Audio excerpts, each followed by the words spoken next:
sensitivity is a statement that has come to me, and is a sentiment that has come to me. And you will see something very different going into the future, whether it is coming from my staff, whether it is coming from this office. And I know people have raised issues of CAS, for example. I deliberately, even after Parliament had approved the position of CAS, I have not appointed any CAS because I realized that we were in a situation that we could not. And no CAS will be appointed until we have an economy that can support more opportunities. I know citizens have said that there is no need for the office of the First Lady or Second Lady. Third Lady. These are offices that were there. But because we have to live within our means, those offices from tomorrow, this new budget which is starting tomorrow, they will not be part of our equation, because in the face of what has happened, we have to trim down every other area. And in fact, not just those, many other spaces are going to be trimmed down to reflect the new reality, especially after the finance bill was taken down by myself. When I said we take this down, we are going to cut our clothes. We are going to cut our coat, the size of our clothes. We're going to reduce money going to counties. We're going to reduce money going to the judiciary. When I came into office, the judiciary was getting 18 billion. Today, they are getting 25 billion. But it was because I believed in the rule of law.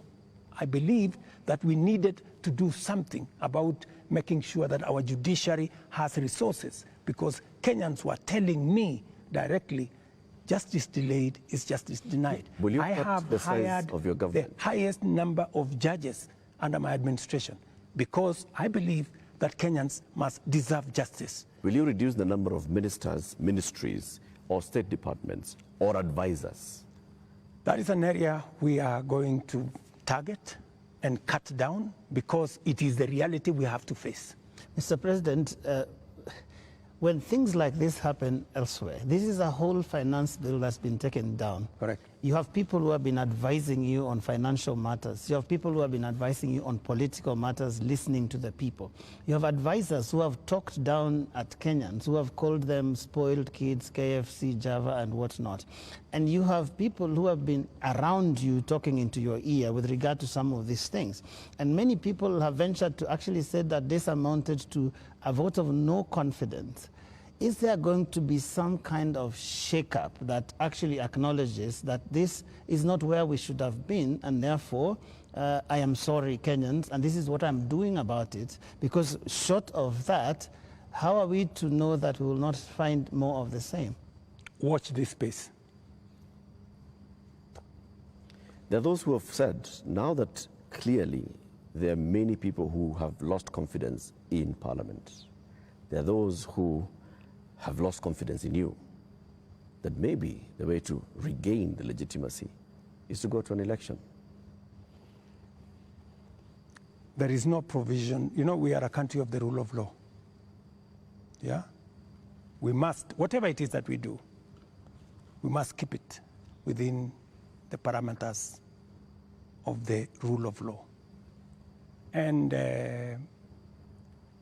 we cannot take what has happened over the last 2 weeks or thereabout and say we are going to abrogate our constitution. I think we will be going towards anarchy. And I don't think that is where we want to take our country. There is a demand on me as president, and I have said, because of where we are, because of what has happened, there is going to be a thorough cut down on many things, whether we are talking about allowances. Maybe even we should have a conversation around salary. We had a meeting here with MPs, and even them, they are persuaded maybe it is time to ban Harambes so that we remove avenues of people participating in largesse demonstration of, opulence. And I want to tell you that I am going to take action. I am going to work on this. I know what we should do, but I am also not going to be reckless and take the country into a crisis. I will make sure that I act responsibly and listening to what the people of Kenya are saying. I don't know if this will preempt you, Your Excellency, but one of the most serious concerns that have been coming out, including in the Gen Z demonstrations, is the question of corruption. And right through this interview, you've not mentioned the word. And even as you go into that, I want to give you two illustrations. Kenyans dealt with or encountered the problem of fake fertilizers, and you never took action against your cabinet secretary for agriculture.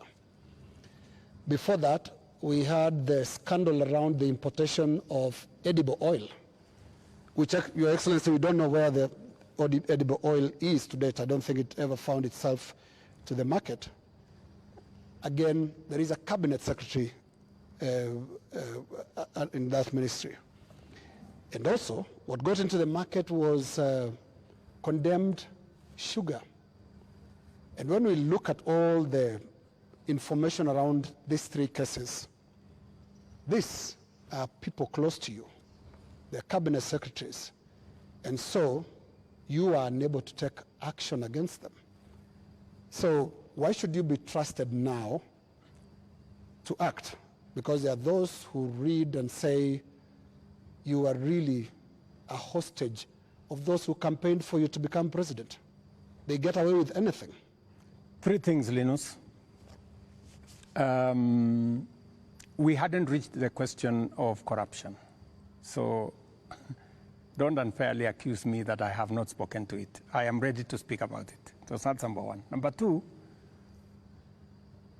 I fired the CEO of KEBS when the sugar thing came up. Number two, on fake fertilizer, the minister, Mithika Linturi, was taken through a process in Parliament.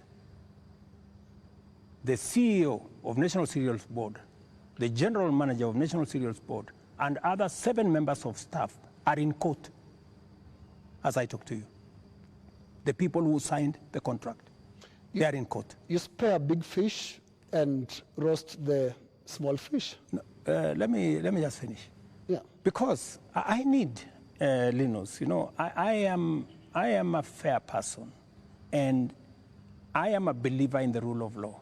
Even though I may not like you, but I must respect that there is a due process. The moment, we will have a minister who is charged in court, meaning there is evidence that they have participated in crime. Believe you me, I will take the action that is necessary. But if somebody is taken through a process and that process comes out without an indictment, I mean, surely we must give somebody the benefit of doubt until it is proven. But, and the fact that the CEO, general manager, and all the people that were there who actually evidence was found have been arraigned in court. Isn't that a step in the right direction? What a political responsibility. What a political responsibility. Let me finish. And then number 3, the other one you asked me was edible oil. The people who are involved in edible oil, I fired them, and they are in court. We have a new management in Kenya National Trading Corporation.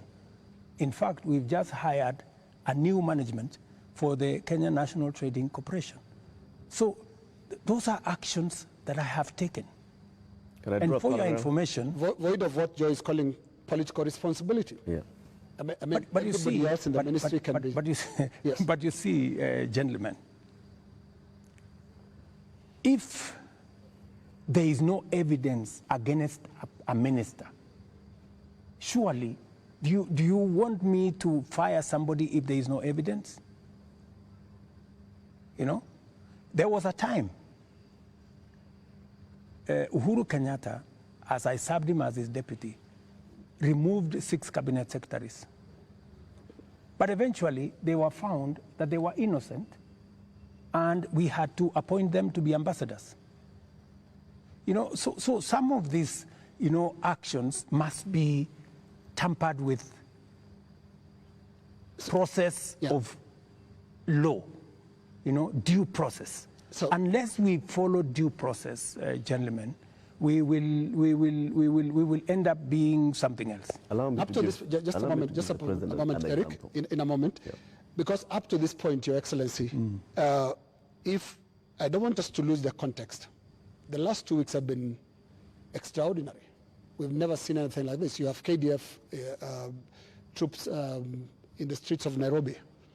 Up to this point, Your Excellency, and including on the question that I've just asked you of accountability within your government, do you think you are addressing the grievances that have made thousands of Kenyans across the country in places that were unimaginable to get out to the streets to say Ruto must go? Do you think up to this point they feel you've addressed their grievances? I am not in their space, so I am doing what I believe I should be doing. I have taken the responsibility to withdraw the finance bill with all the attendant consequences. That I have done. I know what it means, and I know where it takes the country, and it is not a simple decision for me to make. And for your information, the finance bill was going to take Kenya big steps forward. But it's a sacrifice I've had to make because of the political reality that we are in. But it will mean counties will have to take maybe 30 billion shillings off their budget. It means we have to reduce CDF by maybe 10 billion shillings. It means we have to rethink about what to do with JSS teachers. It means we have to put on the freezer. We wanted to hire another 20,000 teachers because there are kids who do not have teachers. It means we have to work on our UHC program. We thought we would upgrade, for example, Linda Mama. You know, we thought we would upgrade Linda Mama. There is something, Your Excellency. It means we have to hold that, and it means many things. Just hold on, what else do you want to hear? You are speaking outward, but looking at the grievances, they are also asking questions inward from you, Your Excellency. And what I can hear from these grievances that have been expressed quite loudly, you said you're not in their spaces. We sometimes get into the spaces to listen to what they are saying. And all they're saying is, you cannot be, for the next 3 years, the president that you've been for the last 2. So what is that you're going to change about? That's why Linus, that's why we are here. Of course, it's not going to be business as usual with the kind of reality we are faced with now. It has to be different. Do you regret anything at all? What you should have done better? What your people would have done better? Well, maybe there are things we should have done better. We should have communicated better.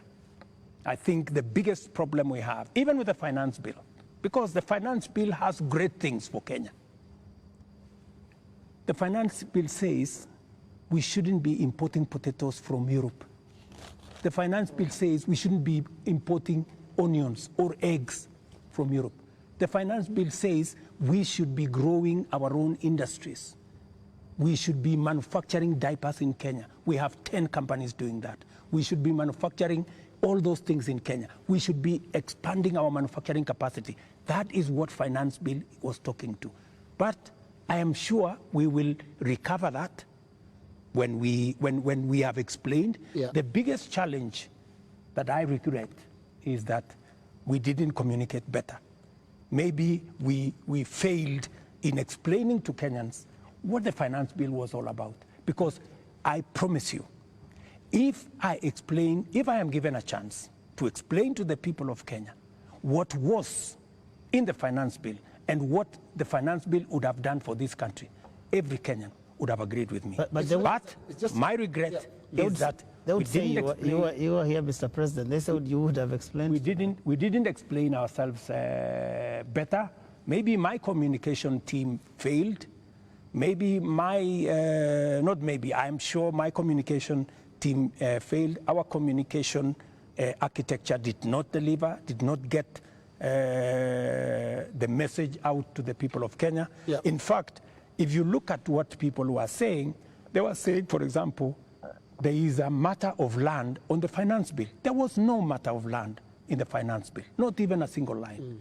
And it is on that basis that people rejected the Finance Bill and many other things that were not in the Finance Bill. Now, communication is about words, Mr. President. Let's go to the deeds, because when you see what Gen Zs are doing, for the first time in the history of this country, we've had protests on the altar of the Holy Family Basilica, because the young people of this country are telling you the political culture, which you've been part of having politicians speak in church, converting the platforms into, converting the pulpit into campaign platforms, must end.